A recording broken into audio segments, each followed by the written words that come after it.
Buenos días, estimados estudiantes, bienvenidos a una nueva clase de análisis bromatológico. Este video es una continuación de la clase de microbiología de los alimentos, donde vamos a profundizar o continuar con la temática después de haber abordado el tema de los factores intrínsecos e extrínsecos que afectan el crecimiento de los microorganismos. Pues en este momento les voy a presentar la lámina para que ustedes puedan observar que el tema que vamos a abordar en este momento se titula diversidad de microorganismos. Pues la diversidad de microorganismos permite agrupar en función de la actividad que estos poseen en determinadas matrices alimentarias. Es fundamental conocer que existen microorganismos que nos sirven a nosotros como indicadores, otros nos sirven como deterioradores, otros son patógenos, pues otros son conocidos como microorganismos iniciadores y algunos también son clasificados dentro de lo que es la microbiota asociada. Ahora, cuando nosotros observamos determinados microorganismos capaces de descomponer la materia orgánica, en este caso nuestro sujeto de estudio de materia orgánica son los alimentos, podemos hablar de diversos organismos o microorganismos, perdón, que pueden o no ser bacterias. Y es que estos microorganismos causan un deterioro en el alimento, afectando negativamente su calidad y por ende causando considerables pérdidas económicas, y que pues algunos ya están catalogados que no solamente pueden causar problemas de calidad en el producto alimentario, que es algo que hemos abordado, que la calidad no se limita únicamente en decir que si este es aceptable o no para el consumidor, sino que cumple especificaciones establecidas por reglamentaciones determinadas. En nuestro caso, pues son los reglamentos técnicos centroamericanos, sino que también pueden estos ocasionar problemas a la salud, ya que comprometen la inocuidad del mismo. Es el caso que pueden observar ustedes del Aspergillus, que pues dependiendo de su especie, este puede producir toxinas, conocidas como micotoxinas. Algunos ejemplos de microorganismos degradadores son las pseudomonas, que desarrollan olores desagradables en carnes refrigeradas. También se pueden encontrar en los alimentos marinos. Y en el caso de los alimentos marinos es más delicado porque son alimentos mucho más perecederos. En la clase de alimentos marinos profundizaremos el por qué. También tenemos un género conocido como Leuconostoc, que produce mucosidad en los jugos. El Lactococcus, que tiene la capacidad de acidificar mucho más la leche. Y les mencionaba en clases que uno de los más evidentes, que son los deterioradores, son los del género Aspergillus, en el caso de los mohos, que pueden desarrollar un tipo de florecimiento en la superficie del pan y que casualmente están catalogados como amantes de lo seco, que en términos más científicos es decir que son xerofílicos. Y ahí tienen ustedes una imagen. Algunos, al aplicar las famosas claves dicotómicas, podrían determinar que por el color del florecimiento del pan que ustedes tienen en la lámina, puede ser de un moho del género Penicillium, que tiene la costumbre de ser de color verde musgo. Ahora abordemos el tema de los microorganismos iniciadores. Es importante que conozcan la diversidad bacteriológica porque partiendo de un determinado microorganismo sabemos el actuar de este.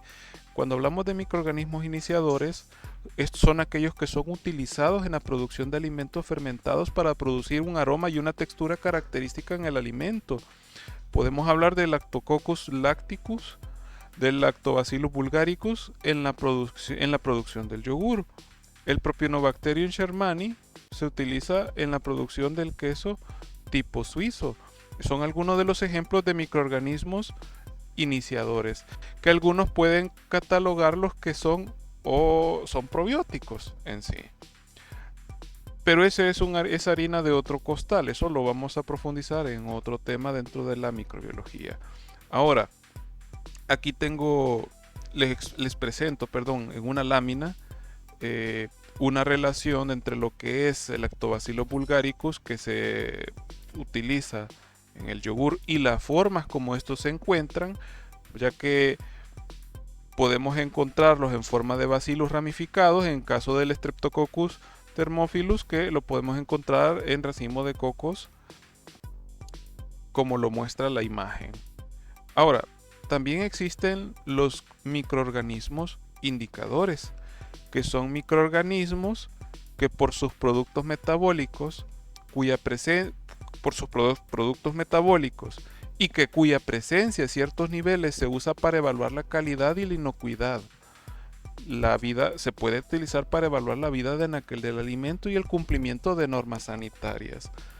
Cuando nosotros realizamos análisis microbiológico, generalmente un requisito es realizar un recuento de mesófilos aeróbicos o recuento total de bacterias, que también pueden tener otros nombres, pero que el analista debe de entender y debo de acotar que no se limita únicamente a los mesófilos aeróbicos el decir que la técnica es determinación de mesófilos o recuento total de bacterias, sino que hacemos también alusión a los mohos y levaduras.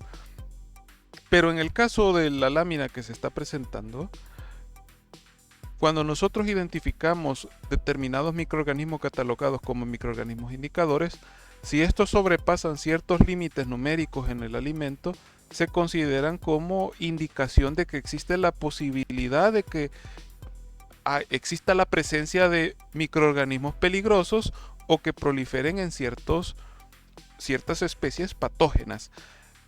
Y dentro de los microorganismos indicadores tenemos los microorganismos indicadores propiamente dichos, que se utilizan para evaluar la calidad del alimento, mientras que los microorganismos índices son utilizados para evaluar la calidad de un alimento. Y es que este grupo de microorganismos, que son los indicadores, pueden poner en manifiesto la calidad microbiológica de un determinado alimento en términos más generales.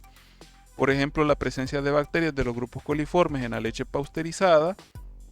Si el número excede a un valor de referencia experimental establecida, ya sea en normativas, puede advertir deficiencias en las buenas prácticas o en la forma como fue procesado este alimento.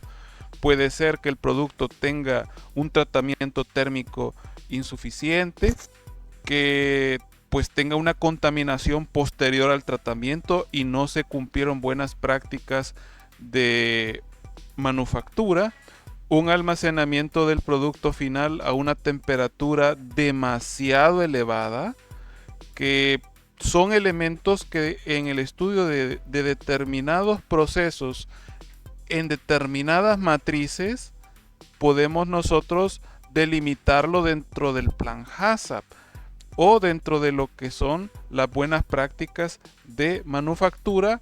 Si estamos hablando de carnes en el proceso de faenamiento, si estamos hablando de leche en el proceso de pasteurización, en el proceso incluso de descremado o en el proceso de estandarización de la leche, etcétera. Si hacemos una profundización de los microorganismos índices, que como lo mencionaba evaluamos la calidad, la inocuidad del alimento, ¿por qué nosotros lo realizamos en la práctica del laboratorio? Pues porque nos permite detectar con facilidad y rapidez la presencia o ausencia de estos. Nos permite también diferenciar entre la microbiota de un determinado alimento con otra. nos favorece en la asociación ecológica con el patógeno en el ambiente donde se origina la contaminación. Aunque generalmente, si hacemos en la práctica la determinación de recuento total o recuento de mesófilos aeróbicos, como ustedes lo consideren según lo que dictamine el procedimiento o el POES, si existe cantidad de mesófilos aeróbicos, entonces existe la probabilidad de que encontremos patógenos, una alta probabilidad. Y es porque estos están ecológicamente relacionadas. Así, por ejemplo, la famosa Escherichia coli ha venido utilizándose como índice de posible presencia de patógenos de procedencia entérica. Entre ellos se encuentra la salmonela, tanto en las aguas y en los alimentos. Hablando en el concepto de microorganismos indicadores, pues debe de cumplir el requisito para ser un indicador de que esté presente en el alimento, ser fácilmente detectable y enumerarse en un corto tiempo, que generalmente, dependiendo del método, puede ser unidades formadoras de colonia o número más probable. Puede ser también utilizando métodos en biología molecular con reacción en cadena de la polimerasa. Su crecimiento no debe ser inhibido por otra microbiota. Generalmente son muy competitivos con el sustrato. Su crecimiento y concentración deben estar correlacionados negativamente con la calidad o con la inocuidad del alimento. Deben ser claros y fácilmente distinguibles de otros microorganismos. Por ello es que cuando nosotros utilizamos un medio de cultivo, hay pasos que debemos de seguir para poder aislarlo, sabiendo identificar entre ellos según las características macroscópicas y microscópicas que presenten, si este debe o no utilizarse un medio selectivo o qué método yo debo de utilizar para lograr cuantificar y determinar lo que es el control microbiológico dentro del gran mundo de la microbiología de los alimentos. Ahora, ¿qué microorganismos están relacionados con la calidad del alimento? Bueno, están las bacterias del género Acetobacter de diversas especies, como que puede afectar la sidra fresca, por ejemplo. Lo del género Bacillus de diversas especies afecta la masa de pan. Por eso, en algunos establecimientos que suelen vender o hacer pan con masa madre, deben de cumplir determinados estándares de higienización de áreas para evitar la presencia de este tipo de géneros que usualmente afecta la calidad de la masa de pan. Bacterias ácido-lácticas que pueden estar en determinados niveles en cervezas y en vinos. El Lactococcus lacti, que afecta a la leche cruda cuando éste está en un proceso de refrigeración. Las levaduras en los jugos concentrados de frutas. Ya se enteran algunas personas que cuando guardan su refresco en los refrigeradores, pues resulta que con el tiempo, si estos jugos, pero jugos que hasta cierto punto tienen cantidades altas de azúcar y están presentes o llegó la levadura a estar presente en la matriz alimentaria, entonces puede causar problemas de calidad en el jugo, puesto que las levaduras, dependiendo de la especie, puede generar un proceso o un fenómeno conocido como fermentación.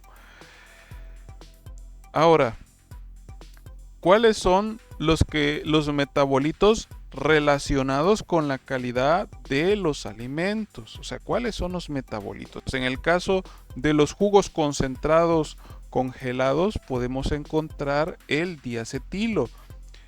En los jugos de manzana y en algunos productos del mar podremos encontrar también al etanol.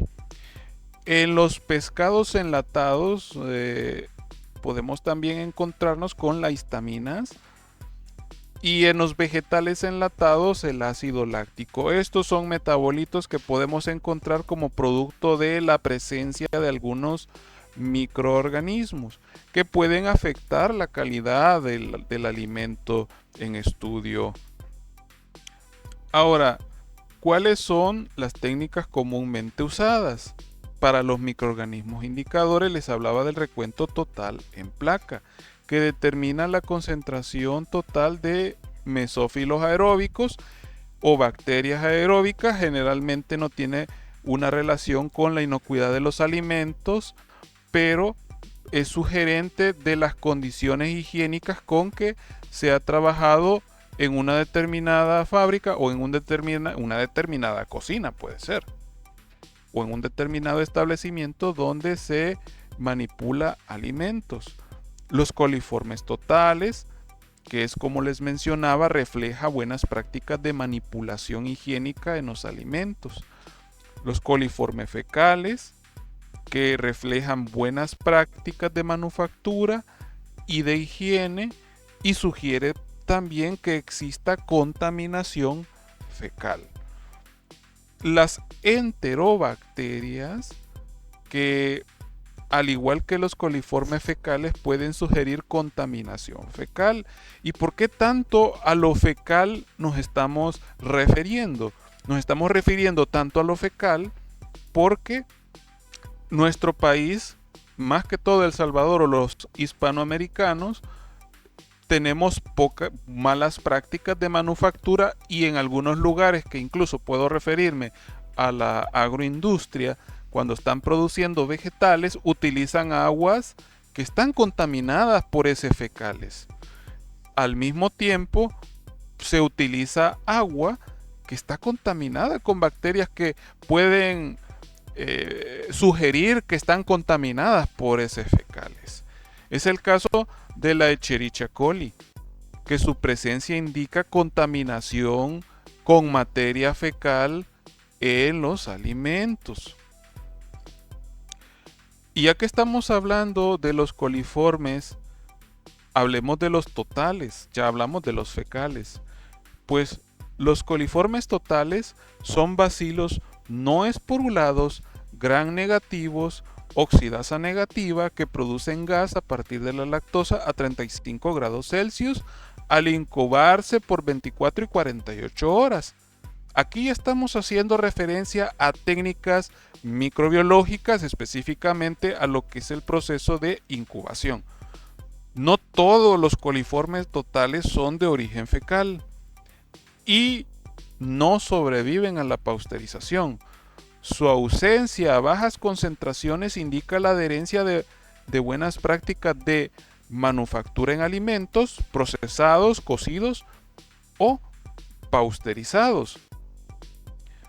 En el caso de los fecales, que vuelvo a insistir, es uno de los que más se analizan por el contexto en el cual nosotros vivimos, a diferencia de los coliformes totales, por su capacidad de producir gas de la lactosa a 44.5 grados Celsius, es una práctica de batería, es un análisis de batería que se realiza en la mayoría de las matrices alimentarias. Tienen una cercana asociación con la materia fecal, ya que también se pueden multiplicar en el medio ambiente.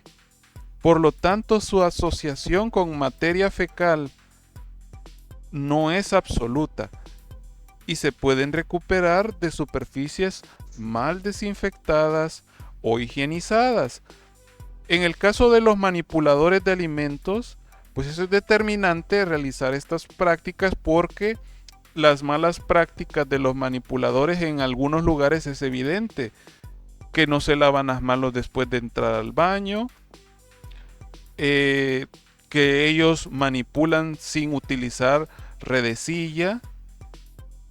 Hay una infinidad de factores que pueden afectar y que estén presentes los coliformes fecales.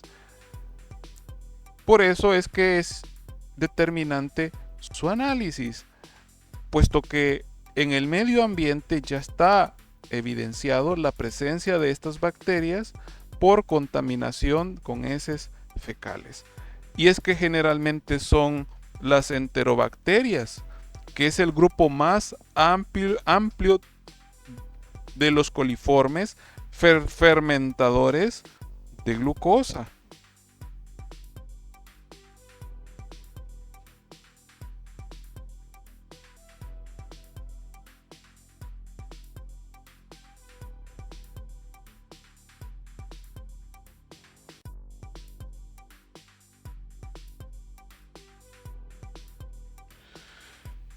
Conocer las enterobacterias en microbiología de los alimentos es importante.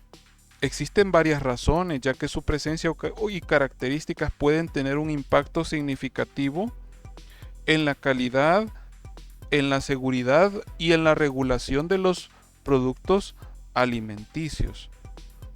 Estos no necesariamente son de origen fecal, por lo tanto tienen las mismas limitaciones como indicadores que los coliformes totales. Su presencia o ausencia tiene las mismas aplicaciones y significado en alimentos que los coliformes totales. Y aquí está una muestra de la gran familia de las enterobacterias. Tenemos los del género Escherichia, Klebsiella, Salmonella, Shigella, Citrobacter, Enterobacter, Morganella, Proteus, Serratia y Yersinia, que como les decía es el grupo más grande, es heterogéneo de bacilos gram negativos con importancia clínica. Estos géneros se han clasificado según sus propiedades bioquímicas, estructuras antigénicas. O sea, cuando me refiero a la estructura antigénica, me refiero a la serotipificación. Ya estamos haciendo referencia a las estructuras proteínicas que pueden diferenciar de una con otra, y la hibridación y secuenciación de su material genético si estamos hablando de reacción en cadena de la polimerasa.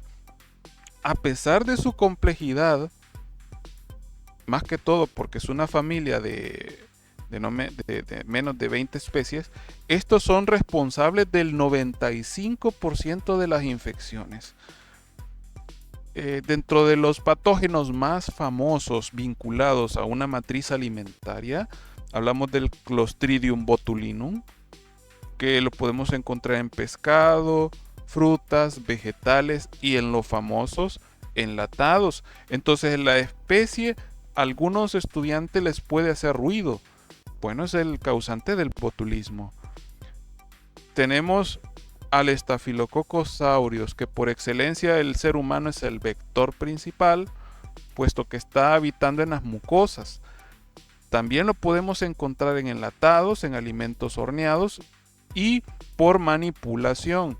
Cuando hago referencia a manipulación es porque muchos de los manipuladores no tienen la educación o la formación debida de que el cumplimiento de las normas es mandatorio para que no exista una contaminación en el alimento, y lo logran contaminar porque uno de los elementos más comunes es que no se lavan las manos.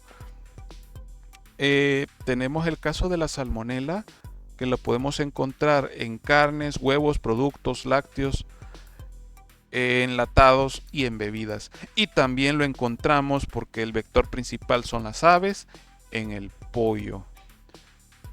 Miren que esto es crítico, porque cuando hablo de las aves, no solo hablo de los que nos comemos o los que consumimos o que están catalogados como animales de abasto, sino que hago alusión también a las silvestres, puesto que en ocasiones se ha evidenciado que si en el lugar es un lugar abierto donde está un comedor X o uno de esos restaurantes finos que no tienen techo y tienen una gran cantidad de naturaleza, y que no lo critico, puesto que a veces los comensales necesitan un espacio donde poder dispersarse y que estén comiéndose, qué sé yo, una pupusa, un taco, etcétera, y están en el ambiente, resulta que de repente una palomita, un zanate, hace sus necesidades en la mesa del comensal, y para el comensal le es indiferente incluso el olor.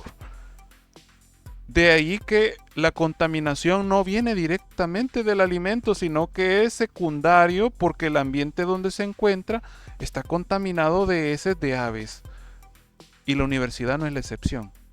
Aquí en el comedor podemos evidenciar, y espero que no esté diciendo que esté juzgando desde ya, pero siempre ha habido análisis de manipuladores de alimentos y al ver las mesas utilizan hasta el mismo trapo, generando un objeto que es fuente de contaminación conocida como fumis.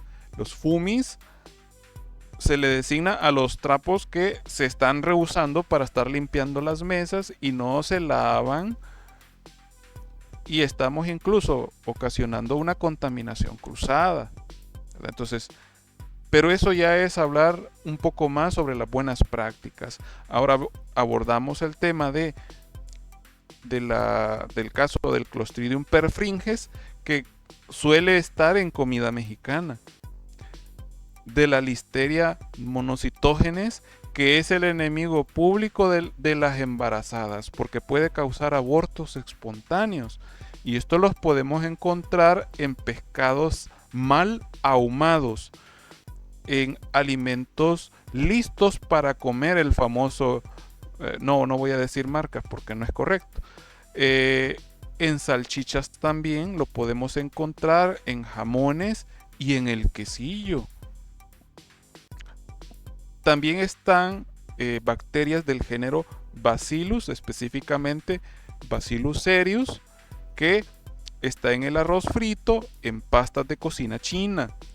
Y si no tienen cuidado, como les he explicado, y están consumiendo carnes o alimentos de dudosa procedencia, como ha ocurrido en uno de los departamentos o de la región oriental, del cual desconocemos el tipo de carne, entonces probablemente nos encontremos con el primo más peligroso del bacillus, que es el Bacillus anthracis. Entonces mucho cuidado con eso, jóvenes. Ahora, también está un ente microbiológico que es muy poco estudiado, pero que es recurrente, que es el virus de la hepatitis A, que podemos encontrarlo en agua, en hielo, en frutas y en vegetales. Ahora, si nosotros hacemos alusión al estafilococo, pues hago alusión al estafilococo porque nosotros somos los vectores y se pueden dar intoxicaciones estafilocócicas. Y es uno de los ETAs, que ya hablaremos de las ETAs, que son enfermedades de transmisión por alimentos más frecuentes en el mundo, causado por la especie Aureus. Esta bacteria tiene la capacidad de producir 17 tipos de toxinas, y entre los síntomas que podemos encontrar son estimulación del sistema nervioso autónomo, causando salivación, náuseas, calambres abdominales, diarrea, y esto puede durar 2 días. La toxina del Staphylococcus aureus estimula el nervio vago del estómago, produciendo vómitos de 1 a 6 horas. Ahora, les mencionaba el primer patógeno dentro del cuadro, en el caso del Clostridium botulinum, que es un anaeróbico obligatorio, es sensible a pHs bajos, puede sobrevivir en alto contenido, en alimentos con alto contenido de sal. Produce 6 tipos de toxinas. Y la neurotoxina más conocida es la botulinum. La persona puede presentar náusea, diarrea, estreñimiento, y este interfiere en la liberación de la acetilcolina, causando parálisis irreversible en los músculos involuntarios. Y se han dado reportes de brotes con intoxicación por la presencia del Clostridium botulinum. Y ya que estamos hablando de enfermedades transmitidas por alimentos, pues bueno,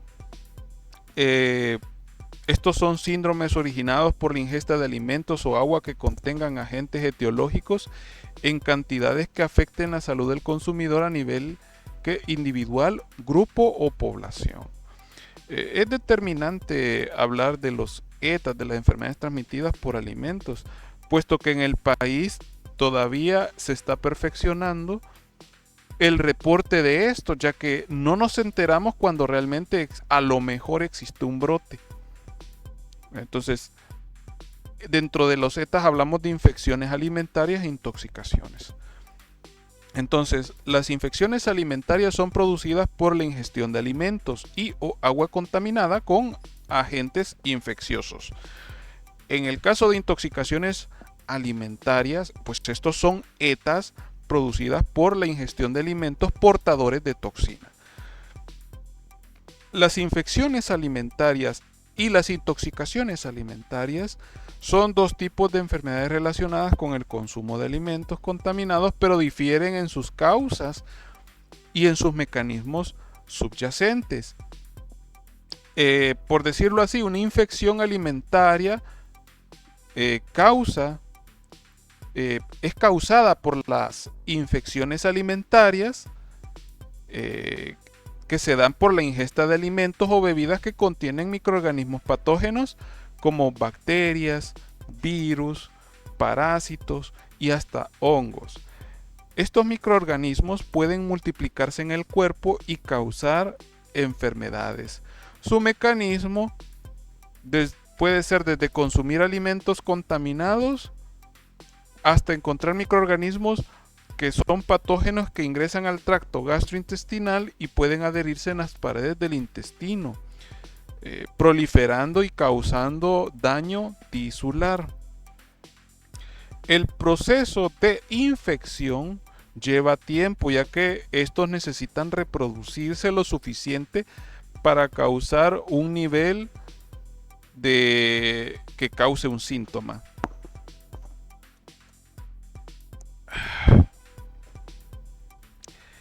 En el caso de las intoxicaciones alimentarias, la causa de estas es por toxinas preformadas, producidas por microorganismos como bacterias o hongos que contaminan los alimentos. Estas toxinas se producen antes de que los alimentos se consuman y son liberados en los alimentos. Y el mecanismo es simple. Estos, cuando se ingieren, pues ingresan directamente al cuerpo y pueden causar síntomas rápidamente, a menudo en una cuestión de horas. A veces son hasta 4 horas. El proceso de intoxicación no implica la multiplicación de microorganismos en el cuerpo, ya que la enfermedad es causada por una toxina ya presente en el alimento. Entonces, esto sería como un breve resumen de sus diferencias y cuál es el mecanismo y qué la causa. Ahora, abordemos el tema práctico en microbiología. Para realizar una práctica de laboratorio tenemos que conocer algunos términos, desde lo que son los medios de cultivo, que son los nutrientes y es un factor de crecimiento de entes microbiológicos. Y es que para cultivar un microorganismo es generarle las condiciones adecuadas para su crecimiento y desarrollo. Y ese es el objetivo principal de un medio. Obtener un cultivo axénico, es decir, un cultivo puro que se forma a partir de una sola célula.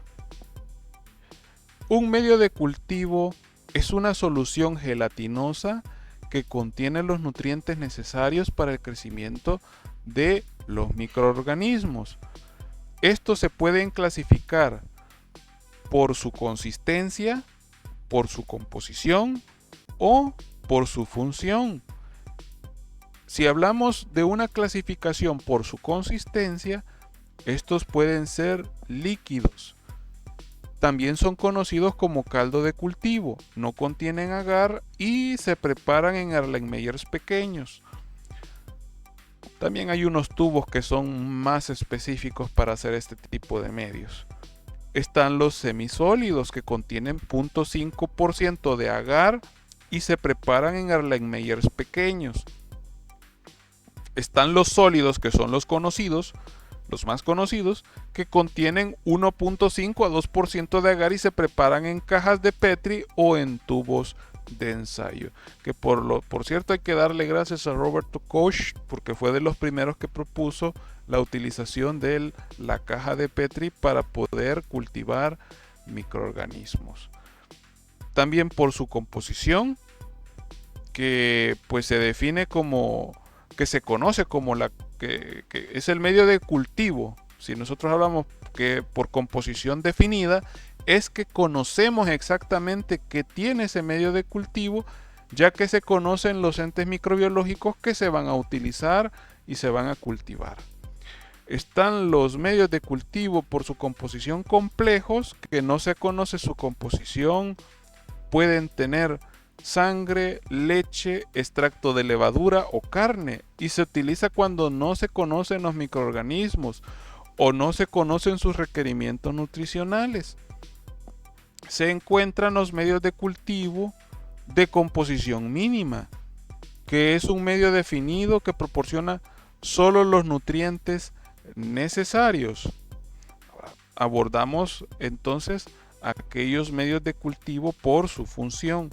Entre ellos hablamos de los selectivos, que promueve o inhibe el crecimiento de microorganismos, de los diferenciales, que permite distinguir entre los diferentes tipos de microorganismos, de enriquecimiento, que contienen factores de crecimiento nutricionales esenciales que el organismo no puede sintetizar. Ahora, vamos a abordar el tema de la esterilización. Ya hablamos de los medios de cultivo, ahora podemos hablar de la esterilización, que es un proceso para eliminar los microorganismos presentes en un material. Este puede ser físico y puede ser químico. Entonces, existe en el proceso de esterilización dos tipos, la húmeda y la seca en microbiología. La esterilización húmeda es un proceso utilizado para eliminar o para destruir todos los microorganismos, incluidos virus, bacterias, esporas y otros patógenos, de un objeto o superficie utilizando calor y humedad. Las condiciones de esterilización húmeda varían según el método. Por lo general, implica someter el objeto a temperaturas elevadas a una humedad alta durante un periodo de tiempo específico. Uno de los más comunes es utilizar el autoclave, que utiliza vapor de agua presurizado. Este suele estar entre 121 grados Celsius a 134 grados Celsius. Esto depende del autoclave, a una presión de 25 libras. Generalmente siempre utilizamos un indicador de esterilización para saber si nuestro proceso ha sido el ideal, y debe de estar dentro de 15 a 30 minutos en el autoclave. Como les comento, depende del equipo y de los POEs que estén establecidos en el laboratorio. También podemos hablar de otros tiempos, que generalmente es 45 minutos, ya me recordé. Bueno, podemos hablar de que este método de esterilización por autoclave generalmente se le da a los materiales de laboratorio que contienen medios de cultivo. También se puede esterilizar alimentos envasados, y este no debe de sobrepasar los 20 minutos o varias horas dependiendo del envase, del tipo de alimento y de otras condicionantes. Es importante seguir las recomendaciones específicas de esterilización. Estas son proporcionadas por los protocolos de seguridad, por los POEs, por los procesos, por las regulaciones industriales, por el fabricante.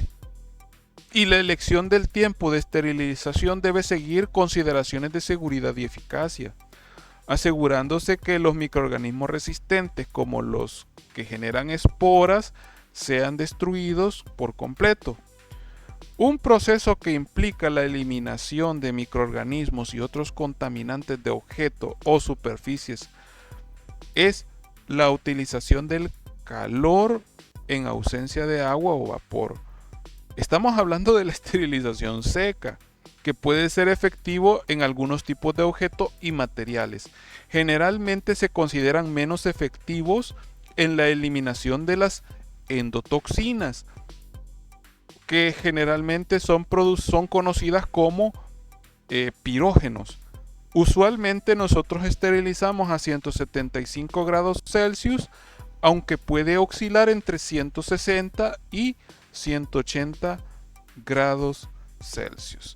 Hay otros procesos de esterilización utilizando el proceso de filtración por membrana, que es únicamente para retener microorganismos y partículas en líquidos o gases. Por ejemplo, la esterilización de líquidos sensibles al calor, como las soluciones farmacéuticas, que es importante considerar las características del objeto o materiales a esterilizar, así como los requisitos de seguridad y eficacia al elegir el método de esterilización más adecuado, y que cada método tiene sus propias ventajas y limitaciones, y la elección correcta dependerá del contexto y aplicación en específico. Hasta aquí vamos a llegar el video después de haber hablado un poco de la diversidad microbiológica, diversidad bacteriológica, hasta el conocimiento de algunos términos que es mandatorio saberlo en el laboratorio de microbiología. En el próximo video vamos a abordar el muestreo, transporte y almacenamiento y las técnicas de análisis microbiológicos. Así que los espero en el próximo podcast, jóvenes. Así que pasen feliz día. Hasta la próxima. Chao.